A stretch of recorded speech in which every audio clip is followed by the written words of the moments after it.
உங்களுக்கு தெரியுமா, கோயிலுக்கு போன உடனே நாம் ஏன் தேங்காய் உடைக்கிறோன்னு பல பேர் செய்கிறாங்க. ஆனால் அதுக்கு பின்னாடி ஒரு மீனிங் இருக்குது. அது உங்களுக்கு தெரிலனா அதை இந்த வீடியோவில் சொல்கிறேன். அதுக்கு முன்னாடி நீங்கள் நம்ம சேனலுக்கு புதுசாக இருந்தால் மறக்காமல் ஒய் மோகன்கிற சேனலை சப்ஸ்கிரைப் பண்ணிக்கோங்க, லைக் பண்ணுங்கள், அண்ட் இதை உங்கள் ஃப்ரெண்ட்ஸுக்கும் ஷேர் பண்ணுங்கள். தேங்காய் பார்த்திங்கன்னா அது ஒரு புனிதமான பழம்னு கருதப்படுது. அதோட புறம் பார்த்திங்கன்னா ஹார்டாக இருக்கும், உள்ளே சாஃப்டாக இருக்கும். அது மனிதனின் ஈகோ, அகங்காரம் சிம்பிள். நம்ம கோயிலுக்கு போய் தேங்காய் உடச்சி நம்ம ஈகோ விட்டு மனசு தூய்மையாக ஆகிறதுன்னு அர்த்தம்.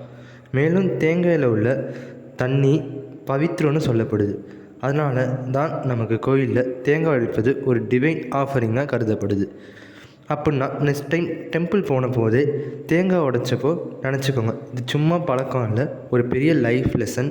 ஈகோ பிரேக் பண்ணுங்கன்னு லைஃப் ஸ்மூத் ஆகிடும். இப்படி இன்ட்ரெஸ்டிங் தமிழ் கல்ச்சர் ஃபேக்ட்ஸ் தெரிஞ்சுக்கணுன்னா நம்மளை மறக்காமல் ஃபாலோ பண்ணுங்கள், அண்ட் நம்ம சேனலையும் மறக்காமல் சப்ஸ்கிரைப் பண்ணிக்கோங்க.